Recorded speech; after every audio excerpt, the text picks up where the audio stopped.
God. Amen. Sige nga. Amen. Are we blessed? Amen. Sige nga, in 30 seconds nga, palakpakan natin si Lord. Malakas na palakpak sa ating Panginoon. Amen. Sige, kahit hindi mo napipil, palakpakan mo lang si Lord. Hallelujah. We praise you, Jesus. Sa iyong pinakamataas na baburi, pinakamataas na pagsamba sa gabing ito. Amen. Hallelujah. Are we ready to praise and worship the Lord? Amen. Sige po, mas malakas na palakpak, yung pinakamalakas na palakpak sa ating Panginoon. Hallelujah. We praise the name of Jesus. We bless your name, O God. We lift your name on high. Hallelujah. Thank you, Lord, Panginoon. Sa gabing ito, Lord, we will worship you, Lord, in spirit and in truth. We acknowledge your presence, Panginoon, in this place. Lord, fill this place with your holy presence. Fill this place, Lord, with your power. Fill our hearts, Lord, with your power, Panginoon. Lord, hayaan mo, Lord, sa pagpupuri namin, Panginoon, maranasan ka namin, Panginoon, Lord. Lord, sa gabing ito, Lord, maibalik namin sa iyo, Lord, yung kabutihan mo, yung kadakilaan mo sa buhay namin, Panginoon, Lord. Bagamat kulang to, Panginoon, sa mga bagay, Lord, na pinaranas mo sa amin, Panginoon. Pero, Lord, ito yung tanging alay namin sa iyo, Panginoon. Kaya bibigay namin, Lord, yung the best na pagsamba sa iyo, Panginoon. Lord, salamat, Panginoon. Ngayon pa lang, Lord, I believe, Lord, kumikilos ka na, Panginoon, sa bawat isa, Panginoon, Lord. Bagamat, Lord, lumayo kami ng lugar, Panginoon, nandun yung pagsama mo, Panginoon, sa amin, Lord. Nandun yung pagkilos mo, Panginoon, sa buhay ng bawat isa, Panginoon, Lord. Hayaan mo, Lord, na hindi ma-miss, Panginoon, ng bawat isa, Lord, yung nais mo, Lord, yung revelation mo, Panginoon, sa aming mga buhay, Panginoon, Lord. We will give thanks to you, Lord, with all our hearts, Panginoon. With all our soul, with all our strength, Panginoon, ibibigay namin, Lord, in the best na pagsamba sa iyo, Panginoon. Lord, salamat po sa iyong papuri, Lord, sa iyong parangal, Panginoon. Maluwalhati ka, Panginoon, sa gabing ito, Panginoon. Walang bida, Lord, kung hindi ikaw, Panginoon. Walang magaling, Lord, kung hindi ikaw, Lord. Walang dakila, Lord, kung hindi ikaw lamang, Panginoon, Lord. Ikaw ang itataas namin, Lord, sa gabing ito, Panginoon. Lord, salamat po. Sambahin, Panginoon, ang pangalan mo, Panginoon. Itaas, Panginoon, maghari ka, Panginoon, sa lugar na ito, Lord. Jesus' name. Amen. Sige po, minsan pa, malakas na palakpak sa ating Panginoon. Amen. Sige po, kahit nakaupo kayo. Amen. Praise God. Bibigay natin yung malakas na pagsamba. Lakasan nyo na yung boses nyo kasi nakaupo naman kayo eh. Amen. Kaya sama-sama tayong magpupuri bilang pasasalamat sa ating Panginoon. Amen. Kung gaano ka grateful, ibigay mo yan sa Panginoon ngayong gabing ito. Amen. Hallelujah.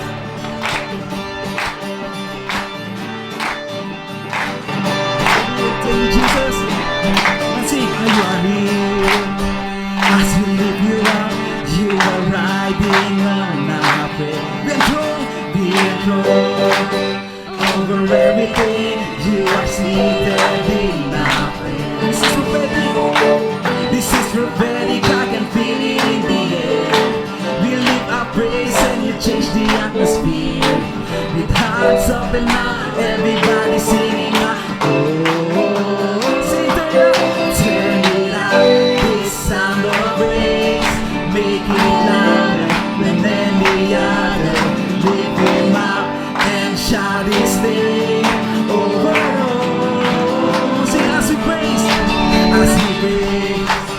I can feel the change as your presence now invade. Hear the sound, hear the sound of the broken chain. Prison doors are giving. This is prophetic. This is prophetic. I can feel it in the air. We lift our praise and you change the atmosphere. With hearts open now, everybody singing out. I am free to sing. Turn it up. This sound of praise, make it louder than any other. Lift him up and shout his name over all. So turn it up, turn it up. This sound of praise, make it louder than any other. Lift him up and shout his name over all.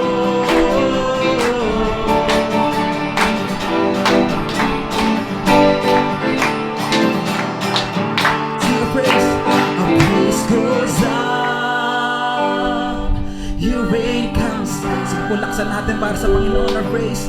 Our praise goes up, Your reign comes down. Praise goes up, our praise goes up. Sige po, habang inaawit mo yan, ibigay mo sa Panginoon. Oh, praise goes up, our praise goes up, Your reign comes down. Praise goes up, our praise goes up, Your reign comes down. We shout of praise, we shout of praise, we celebrate, King of glory and servant. You are riding on our praise, oh Lord. And I sing, turn it up, this sound of praise, make it louder than any. Lift Him up, and shout His name over walls. Turn it up, this sound of praise, make it louder than any. Lift Him up, and shout His name over walls. Every tribe will see Your glory. Every nation bow before You. All our treasure turns to ashes in the light of You. Oh, as we're singing, holy is the Lord Almighty. Only You are worthy of praise and praise, glory, honor and strength unto our God, Your matchless, endless, love unrestrained. This is our God, ever in praise, glory, honor and strength unto our God, Your matchless, endless, love unrestrained. This is our God, ever rejoicing. Hey yo, ah. Hey yo, we sing. Hey yo, there is no one like our God. Oh, let us declare there is no one. There is no one like our God. There is no one like our God. Praise and glory, honor and strength unto our God, You are matchless, endless, love unrestrained. This is our God, ever in praise, glory, honor and strength unto our God, matchless, endless, love unrestrained. This is our God, ever. There is no one, like, there is no one like You, Lord. Oh, there is no one like our God. There is wala kang katulad, oh Diyos. Wala kang katulad, oh Diyos. Wala kang katulad, isa pa, Ikaw ang maghari, Jesus. Yes, no, Ikaw ang maghari, Jesus. Ikaw ang maghari, Jesus. Ikaw ang maghari. Sing a praise, in the bow. Sing unto our God, You are matchless, endless, love unrestrained. This is our God. sing praise, glory, honor and strength unto our God. You are matchless, endless, love unrestrained. This is our God, ever rejoicing.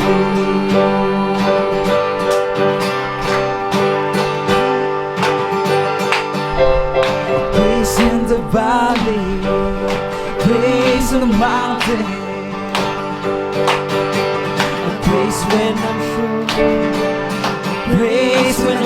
surrounded, a place when I'm numbered, praise when surrounded. His praise is the water my enemies drowning. Sing as long as I'm breathing, I got a reason to praise the Lord. Oh my soul, sing praise, praise the Lord. Oh my soul, sing praise, I praise when I feel it, I praise when I don't. I praise when you're still in control.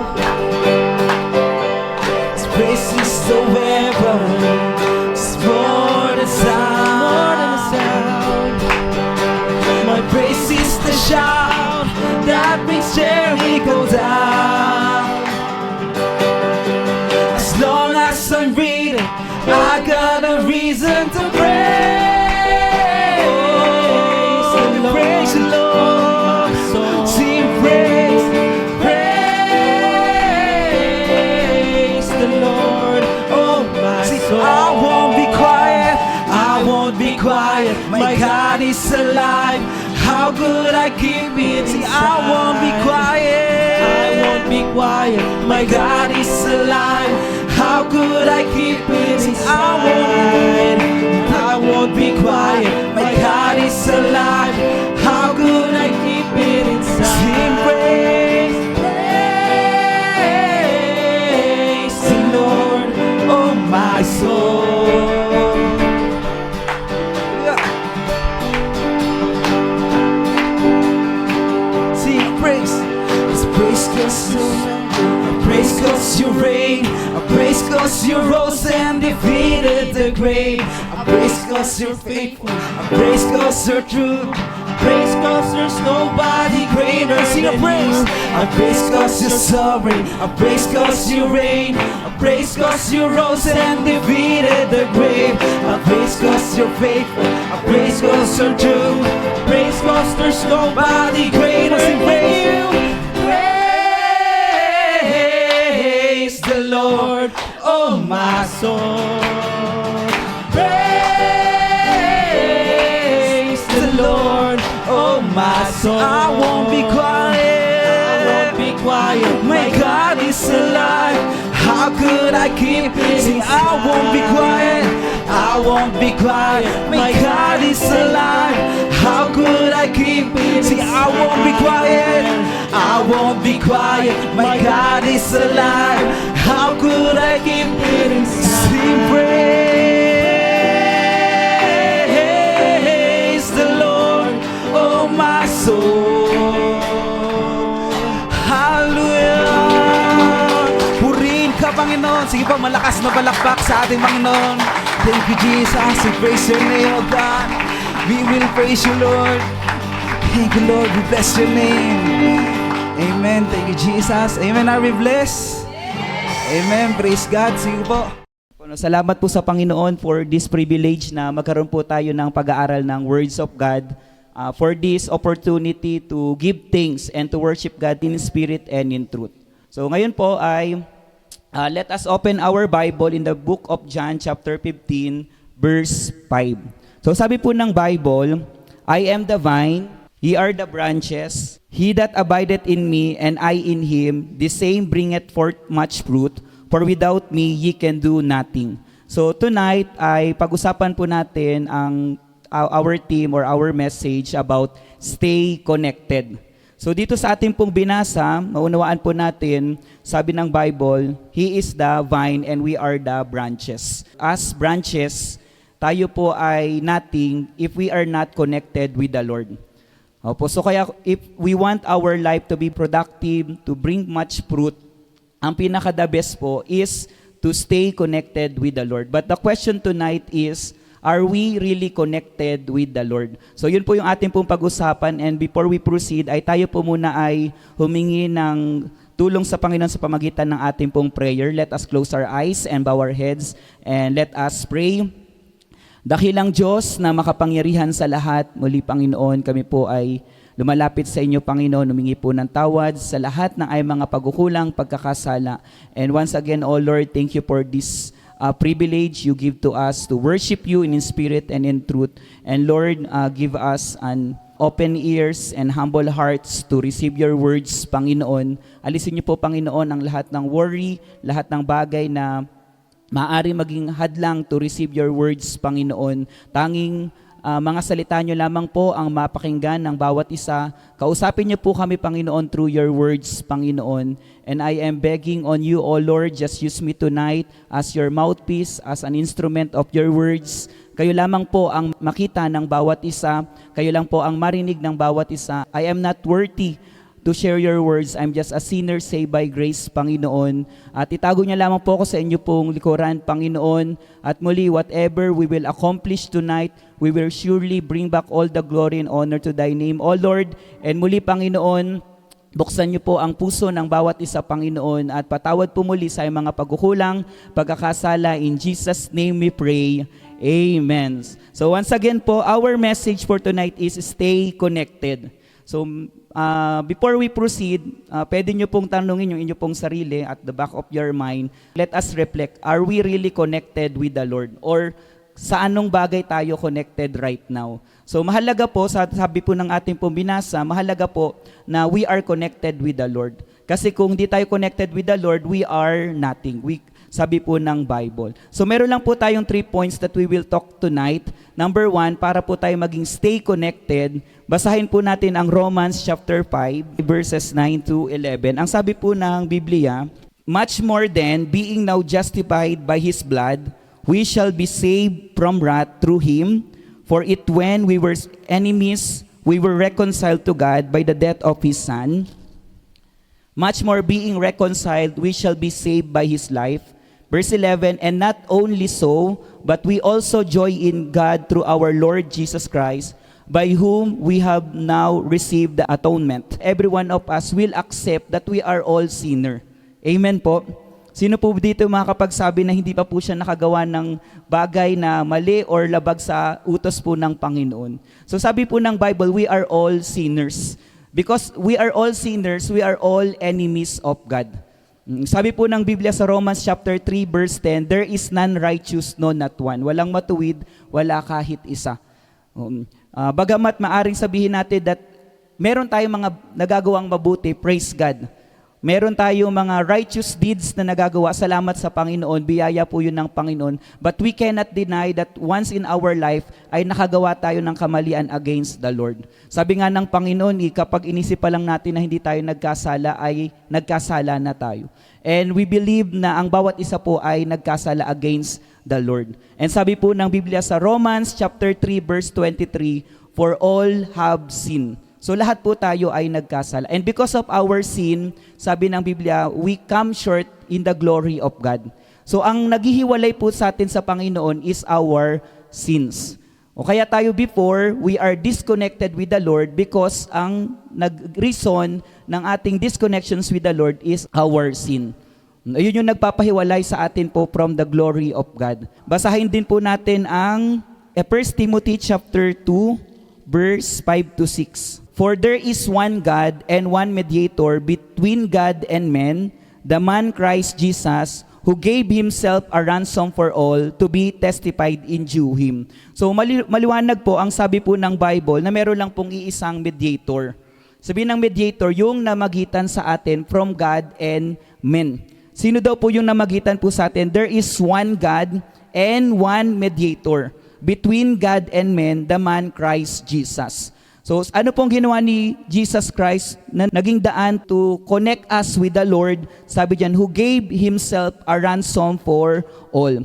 And I believe na ang bawat isa ay very familiar with the story. Oo, ano yung ginawa ni Kristo para tayo ay magkaroon ng tinatawag na remission from our sin. Sabi dito sa ating binasa, who gave Himself, ibinigay niya yung kanyang sarili as para maging kabayaran ng ating pong kasalanan.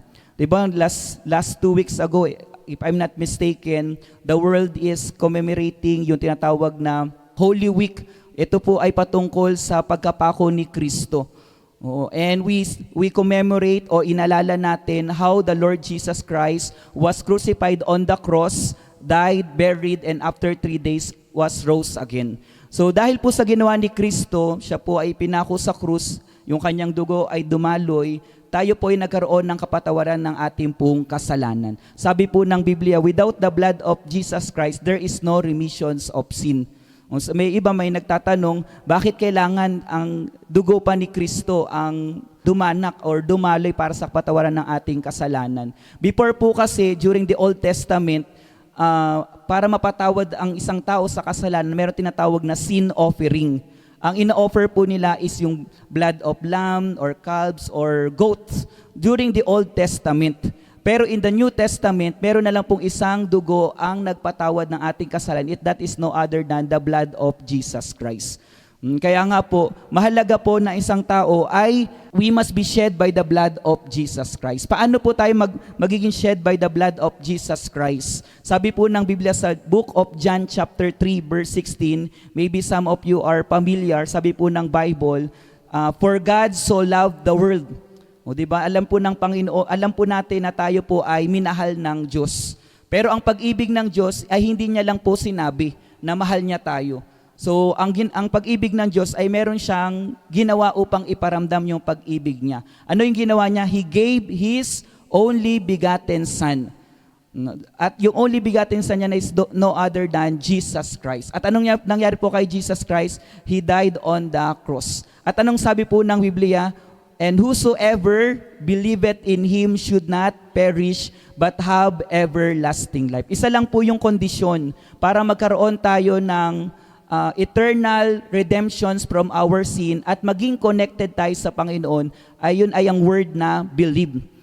So ang pinakamahalaga po tonight is for us to ensure na tayo ay connected with the Lord. Paano tayo magkakaroon ng connections with the Lord? First thing is to believe with the Lord Jesus Christ. The entire message of the Bible is to believe with the Lord Jesus Christ. Parang isang tao ay maging connected sa Panginoon. Yan po yung una. Kailangan you must be connected with the Lord. Kaya yung point number 1 po natin, to stay connected with the Lord, number 1, connected through the cross. Connected to the cross. As long as you do not believe that Jesus Christ died on the cross for you or for our sins, we will not be connected with the Lord. Ang unang mag-mediate sa atin, magko-connect sa atin with the Lord is ang ating pananampalataya kay Kristo. Sabi po ng Biblia sa Book of Acts, there is no other name given under heaven that man could be saved. Wala na pong ibang pangalan, kundi ang pangalan ni Kristo na ipinanganak sa Nazareth who was crucified in the cross. Kaya nga po, mahalaga po na meron tayong pananampalataya kay Kristo for us to have connections sa Panginoon. So tandaan po natin yung ginawa ni Kristo on the cross, para sa lahat po yun. Para sa lahat na mananampalataya sa Kanya. At kapag tayo nanampalataya sa Kanya, sabi ng Panginoon, we will have the gift of eternal life. Sabi po yan sa Romans chapter 6 verse 23. But the gift of God is eternal life through Jesus Christ our Lord. Alam naman po natin, no, in this life ay hindi po tayo permanent. Di ba po tayo po ay passing through, lumalakbay lang in this world. Pero meron pong eternal life in heaven. At paano daw po natin makuha yun? Through Jesus Christ our Lord. At ang ginawa po ni Kristo on the cross ay finish na. Sabihin, yung ating po mga kasalanan na naghiwalay sa atin sa Panginoon ay binayaran ng Panginoon. So kung binayaran na ng Panginoon, ano lang po at kailangan natin gawin? To accept or to believe na ang Panginoong Hesus ang nagbayad ng ating pong kasalanan. So yun po yung ating point number 1. To stay connected, kailangan let us be connected to the cross. Mayroon tayong pananampalataya kay Kristo. And number 2, paano pa tayo maging stay connected sa Panginoon? Number 2, sabi po ng Romans chapter 10 verse 17, so then faith cometh by hearing and hearing by the word of God. So kung meron na tayong pananampalataya sa Panginoong Hesus, para tayo ay manatiling connected sa Kanya, sabi ng Biblia, kailangan meron tayong hearing and hearing of the words of God. Kaya number 2, connected through His words. Oo, kasi hindi po tayo magiging connected with the Lord kung wala po talaga yung kanya pong words. Yung ating pong pananampalataya ay hihina, whether we like it or not, hihina yung ating pananampalataya kung wala tayong words of God. Marami po ang magsasabi, many can say na meron silang pananampalataya sa Panginoon. Pero gaano kalaki yung pananampalataya natin sa Panginoon? Ang sabi ng Biblia, parang ating pananampalataya ay must tumibay. Ano po ang kailangan natin? So then faith cometh by hearing, and hearing by the words of God. Meaning to say, maaring disconnected na tayo sa Panginoon kung wala tayong words of God.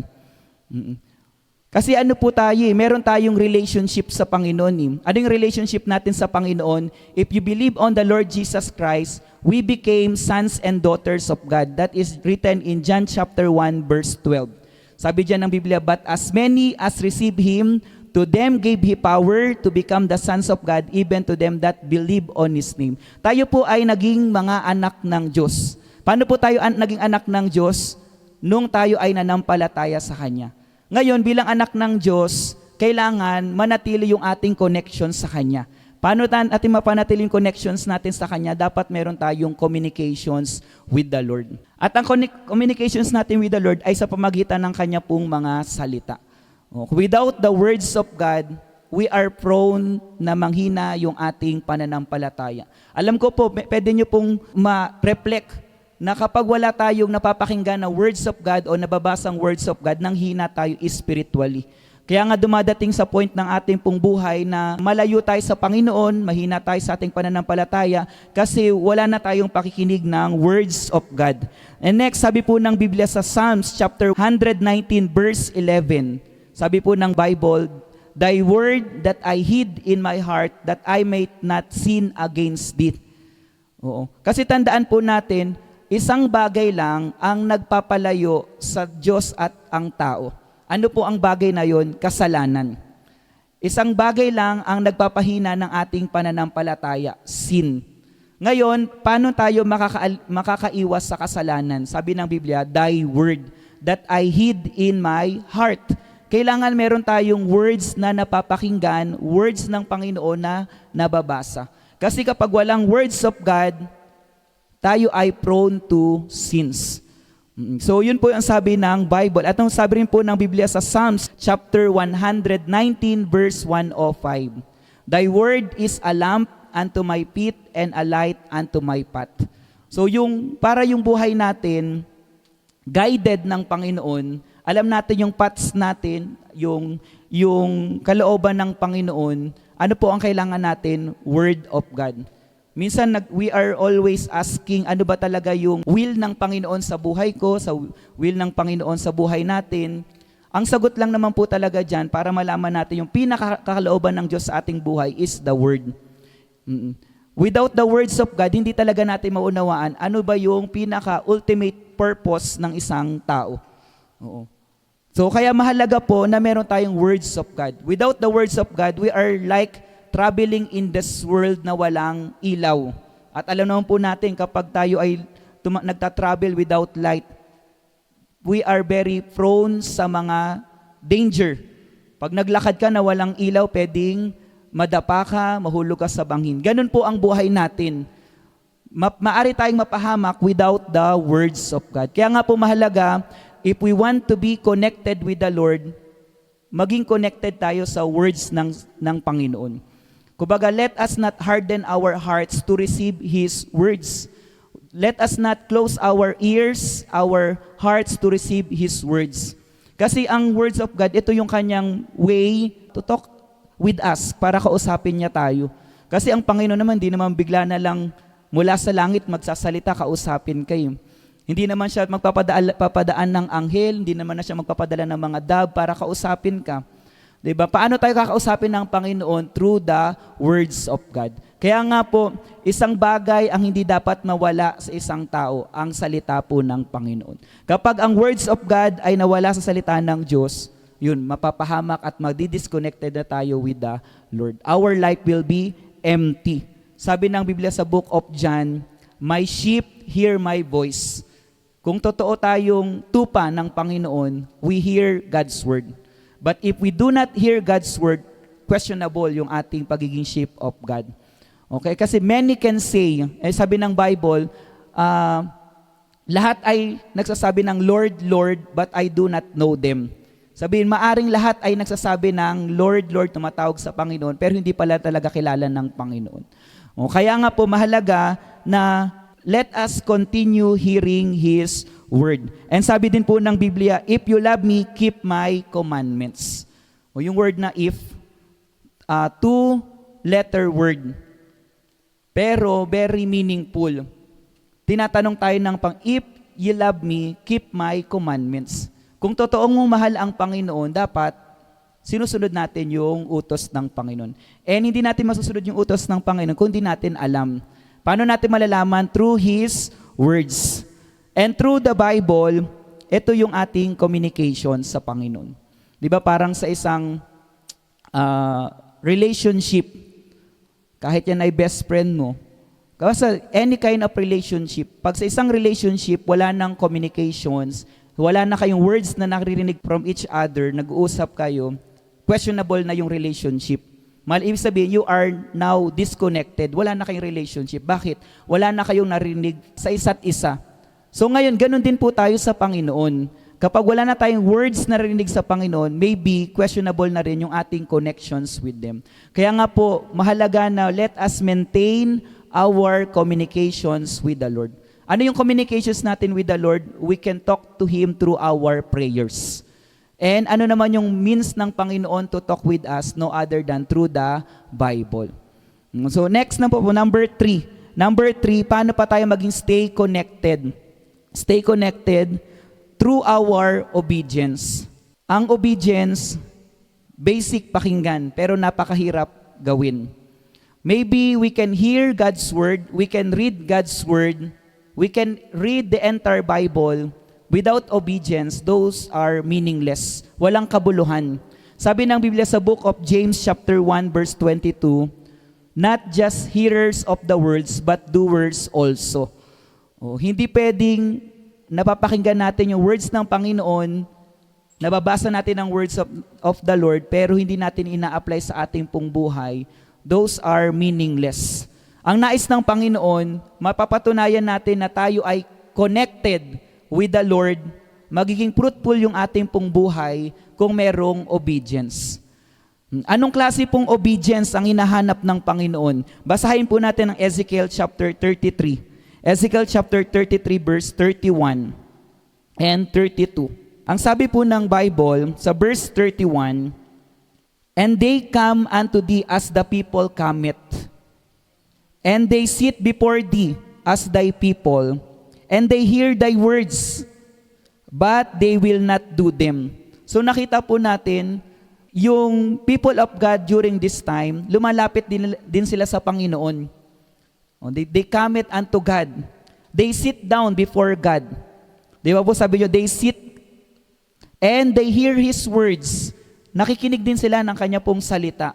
Pero ano po yung nangyari? But they do not obey them. Meron silang time to sit down. They have time to read the words of God, to read the Bible. Meron silang time to hear God's words. Pero wala silang time to obey the words of God. Kaya ano pong sabi ng Biblia dyan sa ating pong binabasa? For with their mouth they shew much love, but their heart goeth after their covetousness.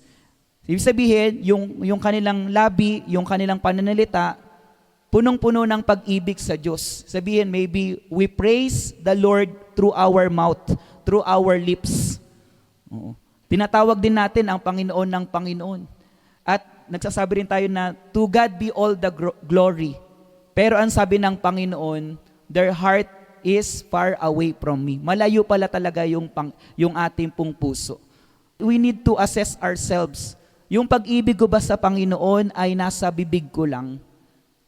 Para makita ng tao na may pag-ibig ako sa Diyos. Kasi covetousness, ibig sabihin meron pa rin selfish desire. Kaya nga sabi ng Panginoon, not just through our lips, but through our hearts. Kaya nga sabi ng Biblia sa 1 John chapter 3, verse 16, let us not love in mouth and in lips, but let us love in deed and in truth. Dapat may nakikita sa ating pong ginagawa. Kasi maybe we have time na katulad po nito, pero the most important thing ay yung obedience. Obedience po ang pinakahanapin ng Panginoon. Let us continue reading in verse 32. Ang sabi po ng Biblia, "And lo, thou art unto them as a very lovely song of one that hath a pleasant voice, and can play well on an instrument, for they hear thy words, but they do them not." So makita po natin, salamat sa Panginoon, we have a great music. Maaring you can song sa Panginoon, maaring every morning you are hearing song glorifying to God, kumakanta ka sa Panginoon, you are with a pleasant voice, napakaganda ng boses mo, pag-awit mo sa Panginoon, you can play a music well sa Panginoon. Salamat sa mga bagay na yon.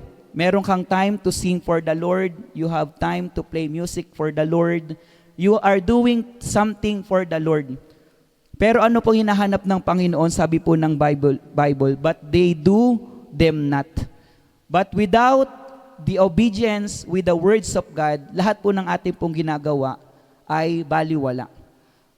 Kahit you read the entire Bible without true obedience with the Lord, those are meaningless. Pero yun ay magandang background.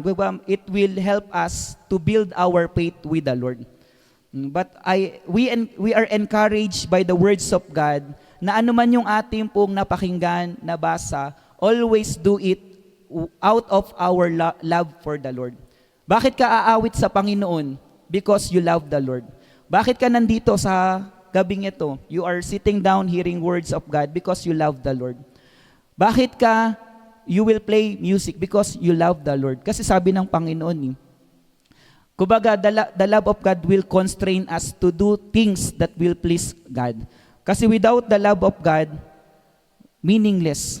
Kasi yung connection sa Panginoon po, yung connections natin sa Panginoon, will not be shown through our performance.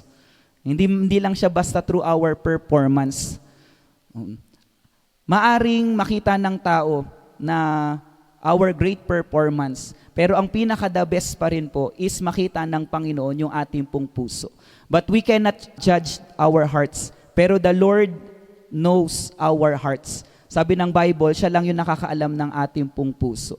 Kaya nga, everything that we will do, kailangan po ay out of our love for God. To stay connected with the Lord, number one, kailangan we are connected by the cross. Kailangan ang isang tao ay manampalataya kay Kristo, na si Kristo ay namatay sa krus para tayo ay i-connect sa Panginoon. Kasi tayo ay hiwalay sa Panginoon. Bakit tayo hiwalay? Because of our sins. And at the end of the day, at the end of our life, actually pag umarap tayo sa Panginoon, hindi naman niya titingnan talaga kung ano yung mga bagay na nagawa natin sa lupa, kung gaano tayo kayaman dito sa lupa, or what are the things that we accomplish in this life. Ano lang po ang titingnan ng ating Panginoon pagdating ng araw? Our hearts. Titingnan ng Panginoon kung minsan sa ating pong buhay, we believe on the Lord Jesus Christ as our Lord and Savior. Kaya nga ngayon pong gabing ito, to be connected with the Lord, we need to believe and accept the Lord Jesus Christ in our hearts. Without accepting or believing with the Lord Jesus Christ, we will be not connected with the Lord. At sabi ng Biblia, today is the day of our salvations. Ito yung araw na tayo ay makipag-reconcile sa Panginoon. Hindi na pwedeng bukas, next week, or next month. Kasi sabi ng Biblia sa Book of Psalms, boast not of yourself of tomorrow, for thou knowest not the day may bring forth. Hindi naman talaga natin alam kung bukas meron tayong buhay pa. Maybe we have plans for tomorrow, for next year's, or for the next of our life, next future of our life. Pero sabi ng Panginoon, wag nating ipagmayabang yun. Kaya nga sabi ng Biblia, let us decide right now. Kasi ang pagtanggap sa Panginoon, yung paging connected natin with the Lord is a matter of choice. Hindi pwedeng ako yung magde-decide para sa inyo, or si mother ang magdi-decide para sa inyo or sino mang tao ang magdi-decide for you. Ikaw at ang Diyos lang ang dapat makipag-reconcile. Kaya nga this evening, I would like to invite everyone a personal acceptance for the Lord for us to be connected. Wala pong mawawala po sa atin if we will accept the Lord Jesus Christ. Kung tatanggapin natin ang Panginoong Jesus, walang mawawala sa atin. Higit po sa lahat, magkakaroon pa tayo ng tinatawag na gift of eternal life.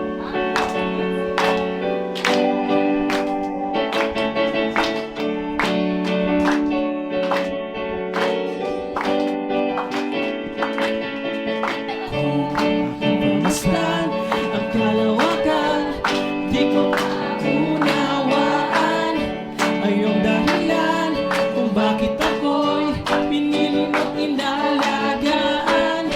Di ko kayang isipin, hindi ko kayang sukatin ang pag-ibig mo, Jesus, na iyong binigay sa amin. Salamat, salamat, O Jesus, sa pag-ibig mo. Walang ibang nagmahal sa akin ng tulad mo. Salamat, salamat, O Jesus, sa pag-ibig mo. Ako'y magsasaya sa piling mo. Salamat, salamat. Salamat, salamat, O Jesus, sa pag-ibig mo. Walang ibang nagmahal sa akin ang tulad mo. Salamat, salamat, O Jesus, sa pag-ibig mo. Ako'y magsasaya sa piling mo. Buhay ko na. Buhay ko na, purihin ka. Buhay ko na, sa'yo'y sumamba. Wala nang ibang nanaisin pa, kundi pasalamatan ka. Buhay ko na, purihin ka. Buhay ko na, sa'yo'y sumamba. Wala nang ibang nanaisin pa, kundi pasalamatan ka. Buhay ko na, purihin ka. Buhay ko na, sa'yo'y sumamba. Wala nang ibang nanaisin pa, pasalamatan ka. Sabay-sabay tayo! Salamat, salamat! Salamat, salamat, O Jesus, sa pag-ibig mo. Walang ibang nagmahal sa akin ng tulad mo. Salamat, salamat, O Jesus, sa pag-ibig mo. Ako'y magsasaya sa piling mo. Ako'y magsasaya sa piling mo.